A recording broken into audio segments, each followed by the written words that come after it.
la guérison d'une blessure intérieure, d'une blessure émotionnelle, est un chemin à parcourir. Et quand on parle de chemin, comment mettre Christ dedans? Je vous recommande auprès de Christ. Et personnellement, si je dois me servir de mon expérience, je dirais euh, la guérison d'une blessure liée à la disparition d'un proche, d'un être cher, ne revient pas à ramener la personne blessée dans son état initial, car la blessure va causer comme ça des modifications sensibles sur le comportement de la personne. Mais il s'agit plutôt de pousser la personne à pouvoir se rééquilibrer pour mener une vie épanouie. Alors, laissons-nous être inspirés par cette femme, Marie. Je ne voudrais même pas parler par ici du fait qu'elle n'a pas cherché à préserver son image vis-à-vis de son fiancé par l'avortement. Elle pouvait avorter pour se dire, ben, Joseph sait que je suis une femme pieuse et je ne voudrais pas salir cette image-là. Et qui sait ce qu'il dira de moi, peut-être il va me rejeter et donc je préférerais avorter.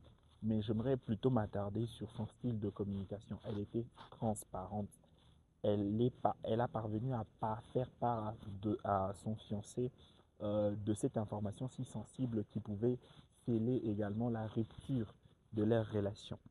Il est important de mener une vie de transparence au sein de son couple. La personne qu'on choisit de vivre ensemble, c'est également notre confident.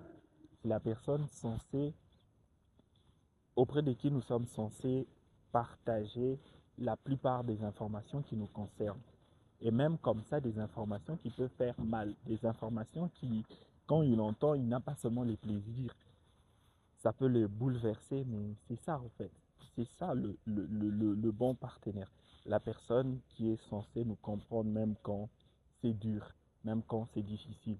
Généralement, nous aimons faire recours au mensonge parce qu'on se dit, bah, si je lui dis la vérité, peut-être qu'il ne saura pas le supporter.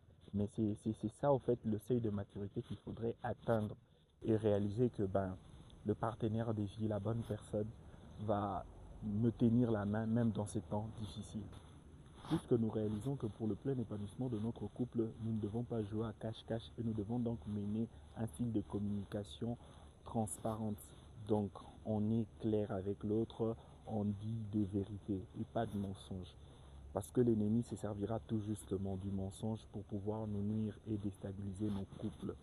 Nous devons donc prier le Seigneur. Seigneur, aide-nous à ne pas jouer à cache-cache. Ce sera dur, mais aide-nous à être vrais au sein de nos relations. Aide-nous également à avoir comme ça des partenaires qui ne nous exposent pas, alors même qu'ils ont accès